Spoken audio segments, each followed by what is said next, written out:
This is a strong content warning. All parts of this extended multi-part episode contain strong language, descriptions of violent murders, and worse.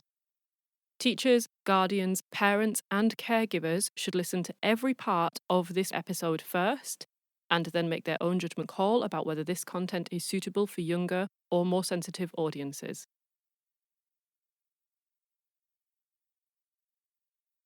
Case S01E09. The Yorkshire Ripper, Part 3 of 5.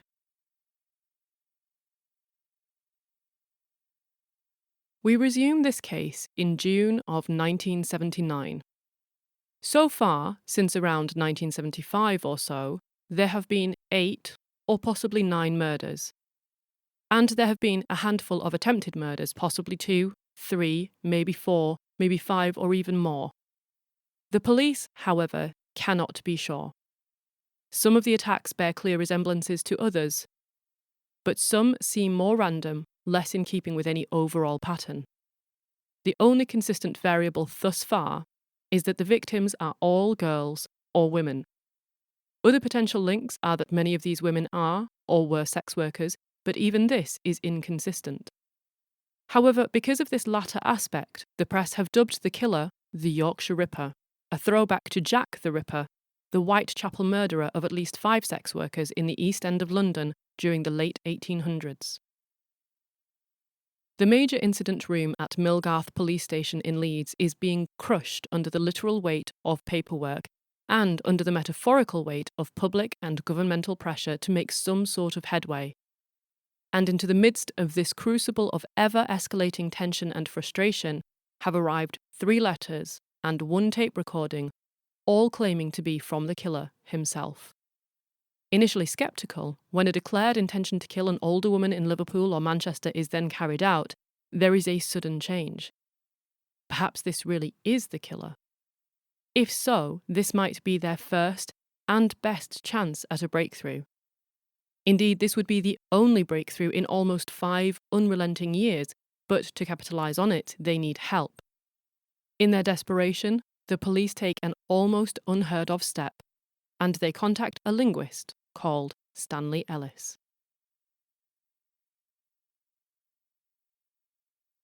Welcome to En Clair, an archive of forensic linguistics, literary detection, and language mysteries. You can find case notes about this episode, including credits, acknowledgements, and links to further reading at the blog. The web address is given at the end of this episode. And if you get a moment, leave us a rating wherever you get your podcasts from.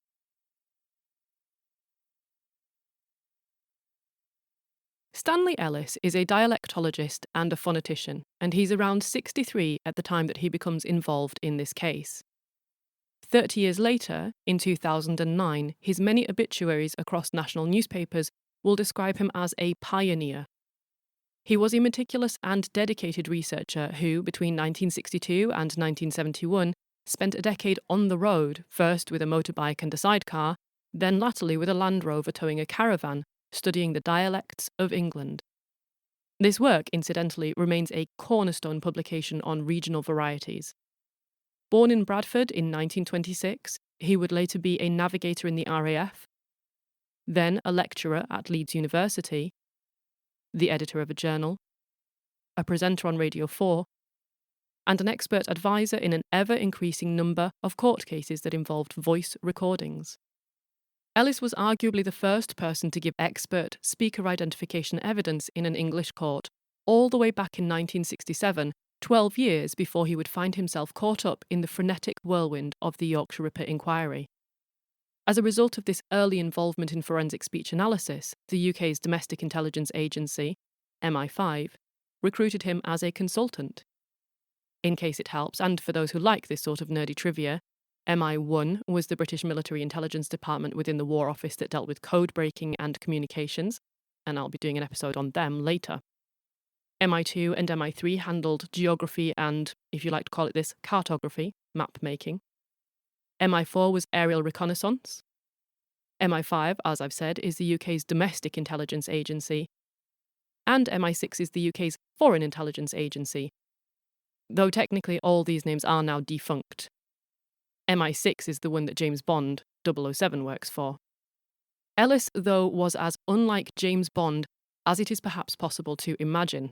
Friendly, enthusiastic, personable. Perhaps the most revealing insight into his character is to be found in his delight when technology advanced such that he could conduct radio interviews in his pyjamas and slippers from the comfort of his own study. In short, Ellis was at once a brilliant, tenacious academic and a good-natured, affable human being, a combination that can actually be disappointingly infrequent. Back to this case, however. About a week after the tape arrives with the police, that is, somewhere around the end of the third week in June of 1979, Ellis receives a call. The police tell him that they have a tape for him to analyse, but beyond that, they give him no background information about the circumstances leading up to the delivery of the cassette. Ellis undertakes a preliminary impressionistic analysis of the voice on the tape and concludes that the speaker's dialect shows a predominant, if not exclusive, influence from the northeast of England, but not from Tyneside or North Yorkshire. At this early impressionistic stage in my analysis, I considered it most likely that the accent was from the Sunderland area. Sunderland being an industrial east coast seaboard town in County Durham, roughly midway between the rivers Tyne and Tees. For those not familiar with the geography of England, North Yorkshire is a shire county that includes York, Harrogate, Scarborough. Tyneside is a conurbation that includes Newcastle upon Tyne, Gateshead and South Shields. So in different words, these are both pretty big regions, and they're both reasonably close enough to the various crime scenes to make travel between them and the locations of the victims viable. However, Ellis's immediate analysis suggests that the person on the tape is not a native of these two fairly large locations. Meanwhile, Sunderland, the area he does suspect, is considered to be the heart of a conurbation known as Wearside. After Ellis communicates his preliminary analysis to the police, they inform him of the existence of the 3 letters with their Sunderland postmarks, and that the handwriting on the parcel containing the tape has been matched to that on the letters by a document examiner. Ellis suggests that the police play the tape to locals in Sunderland to more precisely determine the target area. His argument is that Eastern County Durham speech is excellent for fine-grained geographical variation, and the locals of those areas are ideal people to judge the accent as being more or less similar to their own. The average person is not a linguist, of course, and would never be able to describe the sample using technical and scientific jargon in the way that Ellis could. But even a lifelong expert phonetician, even one who does consultancy for MI5, cannot hope to have that extraordinary sensitivity to a similar accent as someone who has been born and raised into that very accent. A layperson might not be able to say why an accent matches or does not quite match their own. Indeed, that's Ellis's job. But they can provide a superb linguistic barometer for saying if there is a strong resemblance to begin with. Instead of taking the tape to Sunderland and trying to match it as closely as possible to a particular group of local speakers, however, the police instead decide to withdraw it. Whatever their intentions, though, the secrecy does not last for long. Within days, the tape's existence is leaked to the press, and on the 23rd of June, 1979, details are published in the Yorkshire Evening Post. This is a large local broadsheet newspaper covering the region where the Yorkshire Ripper attacks are taking place. And this is a publication that will come up again later on. The public reaction to the news about the tape is swift, and perhaps boxed into a corner, the police hold a press conference 3 days later. At this press conference, the officer in charge of the Yorkshire Ripper investigation, Assistant Chief Constable George Oldfield of the West Yorkshire Police, plays the cassette tape to the general public, and he appeals for help in identifying a suspect. This particular copy of the tape is an edited version with the pauses from the original copy removed. This is another point I return to later on. The tape is played both to the press and to the general public via the radio, and journalists soon start dubbing the speaker on the tape Wearside Jack. Stanley Ellis chooses at this time to decline any and all interview requests, a strategy he largely maintains throughout the investigation, though again another point that we will return to later on. This is perhaps an artifact of working for government agencies like MI5. Unable to extract any comment from him, therefore, and desperate for another expert to give their opinion, On the very same day that the recording is released, BBC Television rush a copy of it to the home of Jack Windsor Lewis so that he can give his professional opinion on its contents. Also born in 1926 like Stanley Ellis, Jack Windsor Lewis is also around 63 at the time that the BBC breathlessly arrive on his doorstep. The likelihood is, and I'm guessing here, but we can sort of infer, the likelihood is that they came to him because in 1969, some 10 years earlier, he had authored a book entitled A Guide to English Pronunciation. And like Ellis, Windsor Lewis is a lecturer at Leeds Universities, so this bestows him with two advantages for the journalists. Firstly, he's close at hand, which is always a bonus, and as a colleague of Stanley Ellis, he might have some inside information that they could potentially winkle out of him. Whatever the case, Windsor Lewis gives his opinion. He describes the voice as having a Geordie accent. However, he uses the term Geordie in a looser sense to include both the Tyneside and the Wearside accents. And this may in fact contribute to a problem that starts to crop up as we go through this case. If you remember, by contrast, Ellis was clear at the outset that he does not consider the speaker to come from Tyneside. Similarly, he does not describe the accent using the term Geordie because to him, this term applies specifically to Tynesiders. The accent of Wearsiders, meanwhile, is sometimes called Mackem. This is another term that Ellis does not seem to use, but it's an interesting one to know nevertheless. We'll come back to Ellis's analyses in a bit. For now, Windsor Lewis's opinion is that this recording is both extremely unlikely to be of someone using a fake accent because it is such a difficult accent to emulate convincingly. And moreover, he believes that the speaker is not attempting to mask their own accent. They have simply recorded themselves speaking as they speak, and this happens to be in a remarkably unique accent which is so broad that many of the journalists attempting to transcribe the tape struggle to understand some of the words being said. Unsurprisingly, given the astronomically high profile of the case at this stage and this sudden release of a tape recording, Ellis and Windsor Lewis are not the only linguists contemplating the speaker's likely origins. And out of Glasgow comes a theory, based on the slightly imperfect articulation of the word sorry, Sorry, it wasn't Bradford. that this Wearside Jack might be a habitual stammerer. This is a theory that Windsor Lewis rejects from the outset, and it's another point that we will return to at a critical moment in the story. But for now, how are the police handling this new information from the linguists? Based on Ellis's initial preliminary analysis, the police narrow their focus to suspects who live within the north-east of England, or who were raised there and then subsequently moved to West Yorkshire, the area encompassing Leeds and Bradford where most of the attacks and murders have taken place. In the ensuing days too, at the request of the police, Ellis appears on a radio programme with Detective Chief Inspector Dick Holland. Holland gives an account of the case to local listeners, and in turn, Ellis draws attention to key features of the speaker's voice.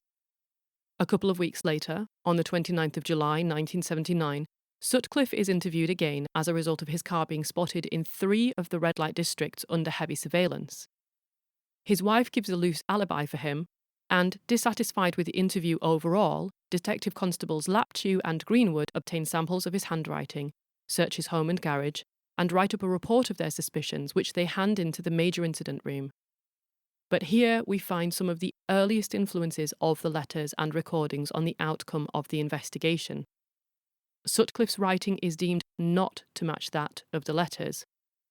On this basis, he is eliminated as a suspect, and the incident room do not follow up on the report.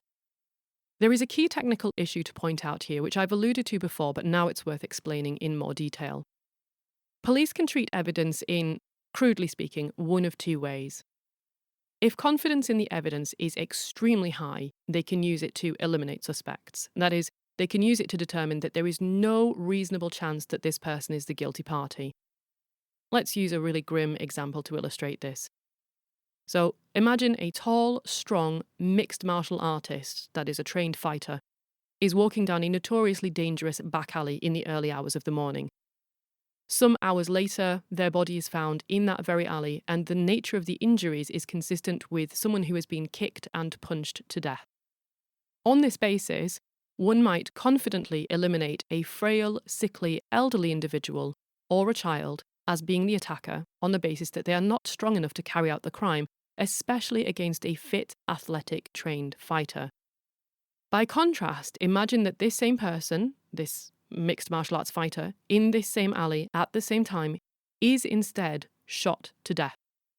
One might argue that a child or a frail elderly person is unlikely to be in such a place at such a time, but unlikely is not the same as impossible or nearly impossible.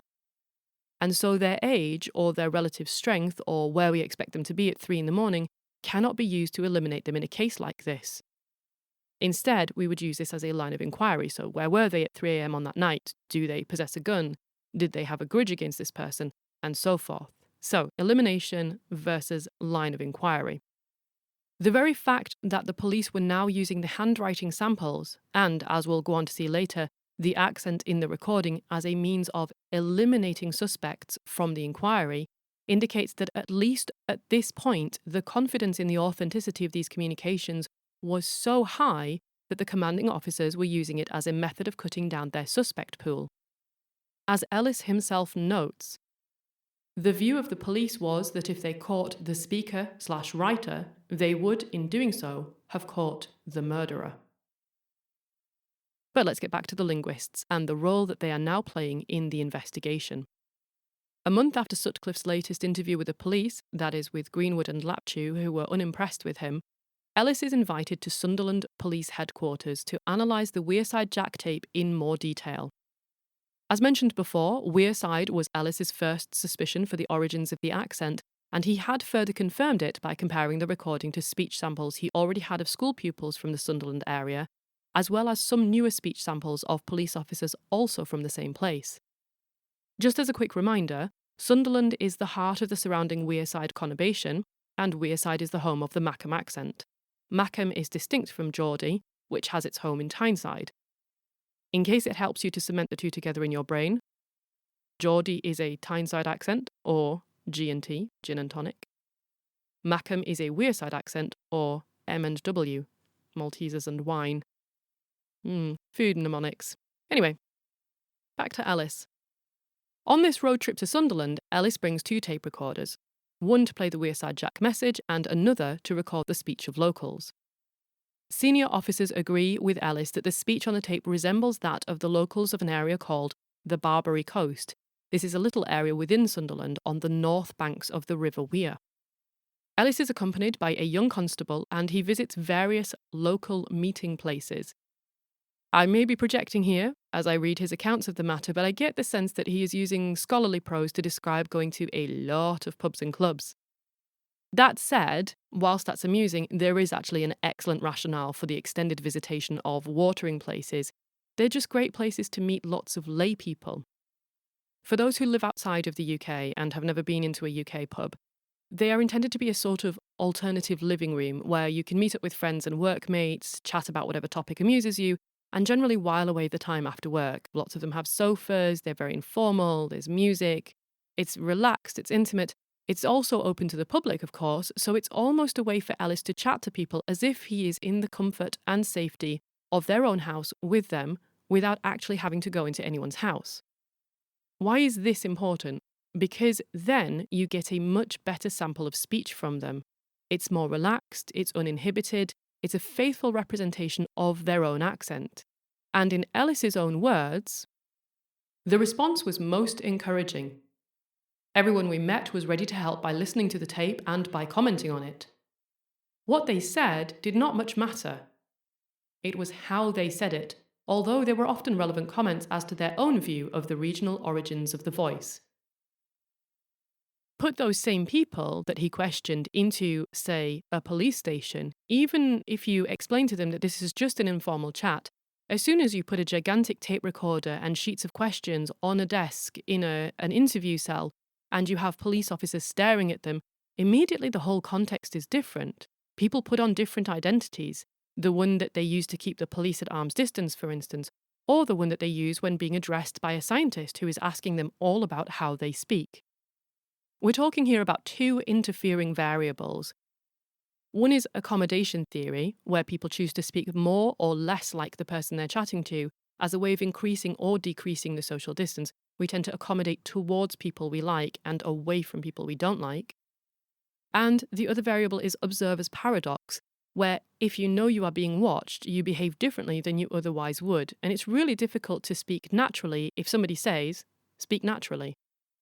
So, both of these issues can and do profoundly spoil linguistic samples if what you're after is as natural and unself-conscious a recording as possible. In the noise and informality of a pub or club, people are more likely to get into conversation with Ellis and each other, especially if they're talking about a very interesting current affairs topic like a murderer on the loose.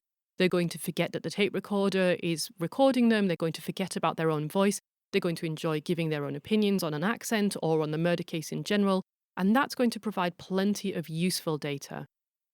So, whilst it's amusing that Ellis spent a lot of time in pubs on that day, his decision to go there was actually a really smart one. Small side story. There is an urban legend in linguistics that one of our most prestigious researchers in the US once convinced a funding body to buy her a motorbike and a leather jacket so that she could study the language of jocks and burnouts, and that she then produced a wealth of groundbreaking work from it. I've yet to find out if every detail of that story is true, but I hold on to the idea that this can happen to me too someday, only maybe with a new car and some book vouchers. Back to Ellis and his tour of Sunderland's public houses. Ellis and his accompanying young constable took a sort of L-shaped route, so they began at the mouth of the River Tyne, and then initially working their way upstream or westwards, travelling 2 miles from the village of Southwick to the village of Castletown. At that point, they turned away from the river and headed northwards to Washington, then to Hilton Castle, then to Bolden Colliery. The main goals were to get as many people to listen to the tape as possible, and then to get as many of these people talking as possible, so that samples of their speech could be recorded. So how did this work out? Speakers in Southwick are quick to reject Wearside Jack's accent as one of their own. Ellis notes this could be for quite natural reasons. I mean, nobody wants a serial killer to have come from their tiny part of the world. But also the conclusion does seem to be based on accent too. By the time they reach Bolden Colliery, in a British ex-servicemen's club, they start to encounter a very different type of accent, what Ellis calls real Geordie, more like Tyneside than Wearside, and at that point he feels that they have left the target area. Later, Ellis pores over his own work on the Survey of English Dialects and compares this with the recordings he's just collected, plus the Wearside Jack tape. From all of this, he determines the following. The first word in the recording, I, immediately excluded North Yorkshire and Tyneside from the list of possible areas of origins.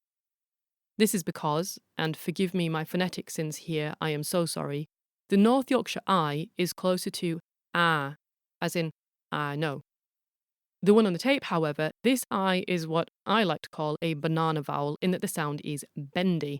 So instead of ah, it's more like I. You notice it's going from an ah to an I sound, I.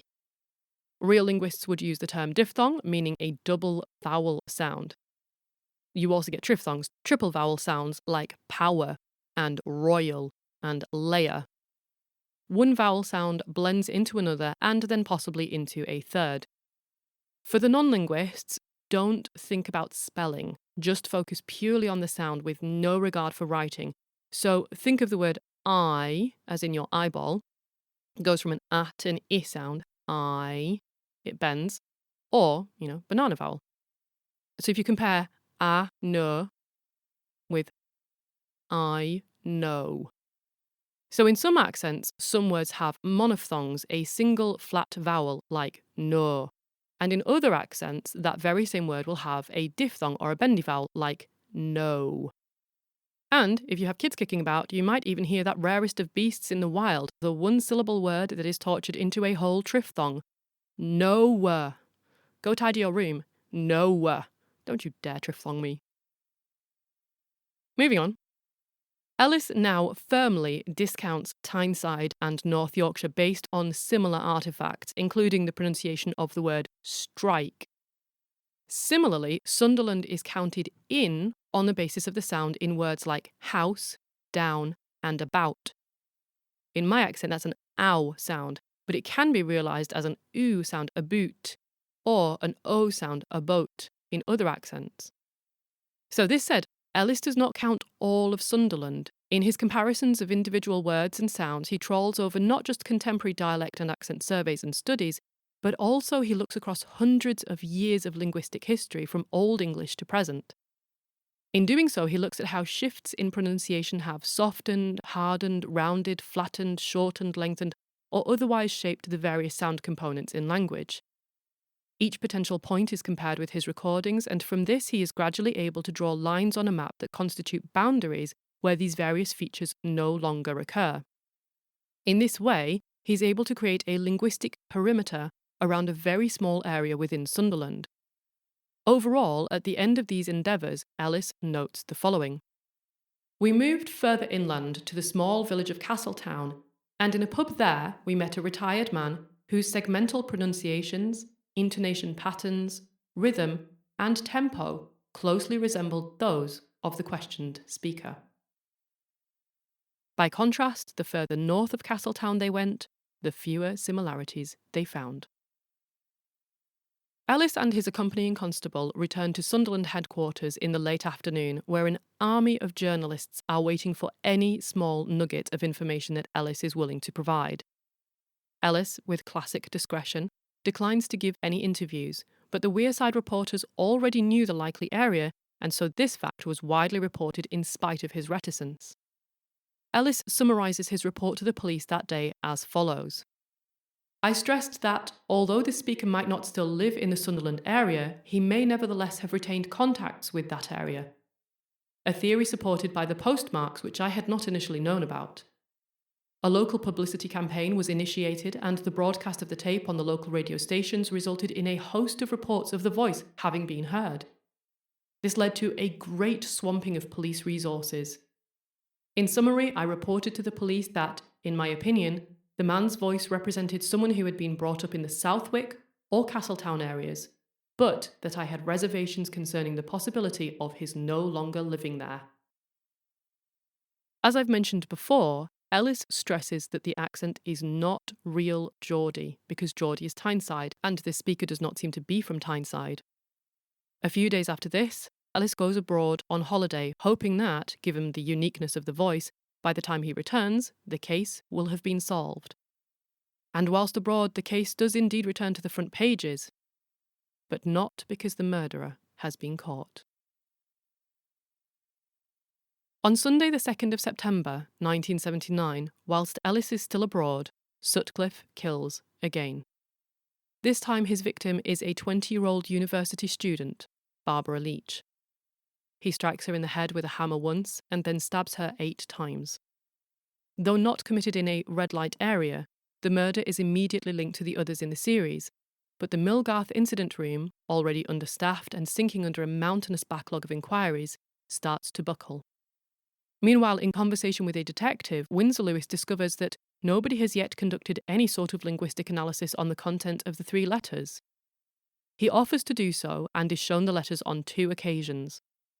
Once they are brought to his home in the evening and he is allowed 2 hours to study them before they are withdrawn. A second time he is allowed sequestered access to them at Leeds Police Headquarters for a full afternoon. Winsor Lewis writes up a 1,400-word report, and in it he gives his impression of the 3 letters, which he describes in his own words as follows.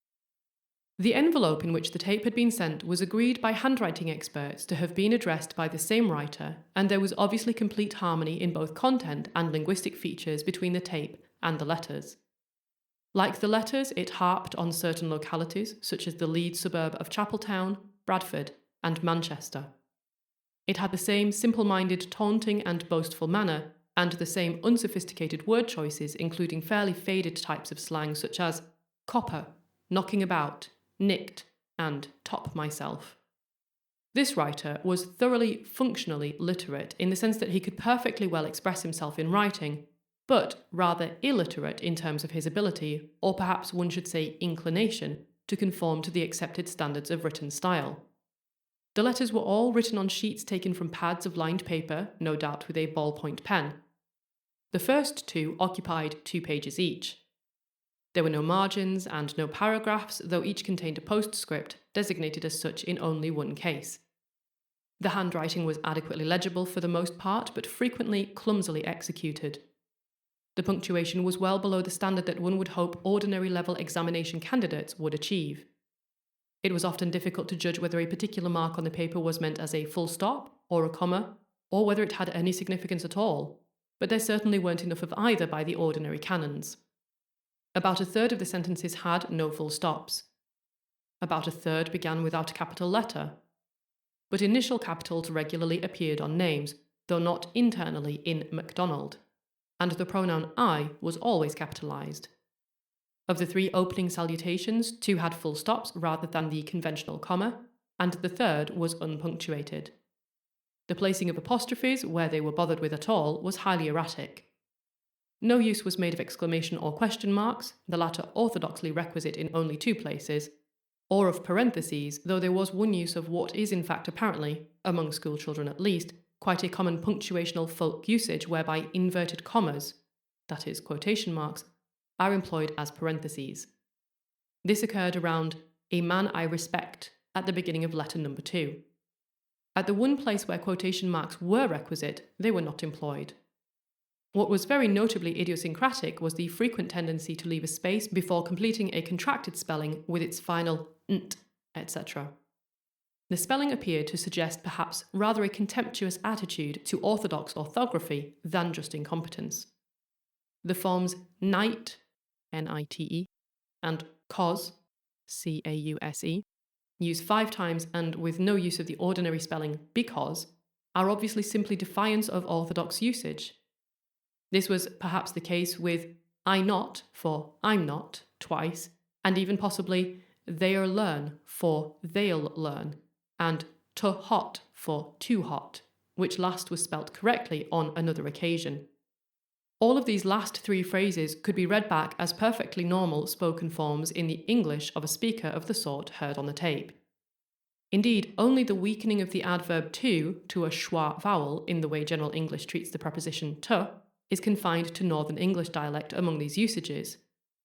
The extra s in obvious, as opposed to obvious, the superfluous h in my one regret his, the missing r from Huddersfield, the missing final s from them whore, the missing word is from between my purpose and Turid, and the failure to use an initial capital for Ripper at one point were all no doubt merely slips. In general, the literary style was an unremarkable, clumsy mixture of colloquialisms, dialectalisms, slang, telegraphese, and journalese, but it did contain some strikingly idiosyncratic items. The most extraordinary of these appeared to be the adjective curson. This is so completely unattested a form that one would unhesitatingly have dismissed it as a slip of the pen for cursed, were it not for the fact that that very word was used in the immediately previous sentence, and there spell cursered. Such a spelling is quite unsurprising illiteracy for cursed, whose unstressed vowel could be expected to have the schwa mid-central quality that such a spelling suggests in the area in question, where, for example, patted and pattered are not necessarily distinct. Similarly, the orthographical form curson could as well represent the grammatical form cursing. If it was a genuine usage, it was certainly a very rare and distinctive one. There was little else that was particularly distinctive, though the slang expression close call, like top myself, is by no means equally well known in all areas, unlike, e.g., daft, copper, kidding, or collared. The expression lassies, which occurred several times, is one which is also far from universal in North East England. Indeed, it is likely to strike most English people as mainly a Scottish usage. Incidentally, lasses would be phonetically quite distinct from lassies in this area. Some of the grammatical usages suggest the bottom of the social scale, e.g., them sluts, them whores, should have took. Others simply the stumbling of an untrained writer, as at, it's yours and theirs fault. The verbal style was reminiscent in 1 or 2 places of a letter attributed to the original London Jack the Ripper, in which murders are referred to as work, and the expressions joke gives me fits and I gave the lady no time to squill occur. The most strikingly distinctive trait in the whole of the letters was, however, not so much linguistic as graphological. They contained 4 occurrences of the numeral 7. As it happened, the only one of these which appeared in the published extracts was in its normal British form, but in the other 3 occurrences, the numeral was formed in the very alien continental way with a horizontal crossbar halfway down. This could have suggested residence abroad, but it could also have been acquired at school. In view of that possibility, it seemed to be very well worthwhile communicating to the public the locality, in the hope that it might give some sort of lead in the direction of the person who had written the letters and recorded the tape, and whom the direction of the police investigation into the case insisted they were convinced was the murderer. When Ellis returns from his holiday, he soon discovers that police are interviewing men with Geordie accents about the attacks and murders, and that they are, moreover, eliminating them on the basis of the handwriting in the letters and the accent on the tape. Dismayed, Ellis calls Windsor Lewis.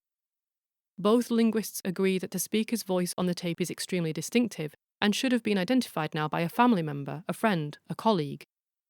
More substantively, however, they agree that the tape is likely a hoax and not connected with the crimes. In other words, in their view, Wearside Jack and the Yorkshire Ripper are almost certainly 2 entirely different people. On the 13th of September, 11 days after the last murder, West Yorkshire Metropolitan Police issue a special notice to all the forces in the country, giving details of the 16 murders and attempted murders thought to be linked to the Yorkshire Ripper series. These include details of the letters and tape, but exclude the descriptions and photo fits of the suspect. All the forces are told they can eliminate suspects, and remember here what I said about elimination versus further lines of inquiry, so that they can eliminate suspects if they are A. Born before 1924 or after 1959, B. Obviously not Caucasian, C. Wear a shoe size 9 or above, D. Have a blood group other than B, or E. Do not have a northeast, in brackets, Geordie, accent. Though this elimination list is kept secret, Stanley Ellis happens to see a printed copy of it, but when the Chief Constable is asked about it, he denies its existence on multiple occasions. By coincidence, the very next day, on the 14th of September, the incident room in Sunderland receives a call. The anonymous person asks for a message to be passed on to Oldfield, that the letters and tapes are fake. Constable Keith Mount, who answers the phone, is convinced that this is Wearside Jack, and he even manages to record part of the conversation on a handheld device. That recording is then supposedly analysed by a Home Office lab, who then rules that the caller's voice does not match Wearside Jack's. Whether this particular part of the story is true or not, the ultimate fate of that recording is unknown for several years, until, remarkably, it arrives at the Forensic Acoustic and Speech Science Lab of J.P. French Associates. We'll come back to them later on. They provide a transcript of the part of the call that the officer managed to record, and that transcript runs thus. Officer, repeat that, I can't hear you, it's a bad line. Caller, tell him it's a fake. Officer, what's a fake? Caller, the tape recording. Officer, what one is this, the one that he's just received? Caller, the Ripper tape recording. Officer, aha, how do you know that? Caller, just tell him. Officer, just tell him. Caller, the one in June. Officer, pardon? Caller, the one in June. Officer, I'm sorry, it's a bad... Caller, sorry. Officer, it's a bad line, you're going to have to repeat it. Caller hangs up. In the middle of September, both Ellis and Windsor Lewis submit their reports to the police. In Ellis's report, he stresses that the handwriting and voice investigation should be dealt with separately from the murder inquiry, as he cannot be sure that they are linked. In short, he strongly intimates that the letters and call are a hoax. However, externally, there is no sign that these reports have been attended to. Windsor Lewis states that his report is simply sat on. Although I gave various reminders of how useful I hoped it might be, I merely eventually got a telephone call from a senior detective on the case thanking me for the trouble I had gone to in providing it. In short, whilst the expertise of both linguists seems to be used as a method of elimination, Their concerns that this is a fatal error and that the letters and tapes are a hoax appear to be entirely disregarded.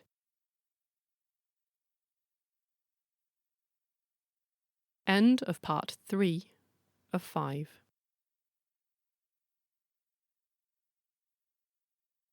This episode of En Clair was researched and fact-checked by Rebecca Jagodzinski, and it was scripted, narrated and produced by me, Dr. Claire Hardacre. However, this work wouldn't exist in its current form without the prior efforts of many others. You can find acknowledgements and references for those people at the blog. Also there you can find data, links, articles, pictures, older cases, and more besides. The address for the blog is wp.lancs.ac.uk/enclair, and you can follow the podcast on Twitter at _onclair. If you like, you can follow Rebecca on Twitter at, brace yourself, RJJ, that's right, 2 J's, AGODZINSKI, and you can follow me on Twitter at Dr. Claire H.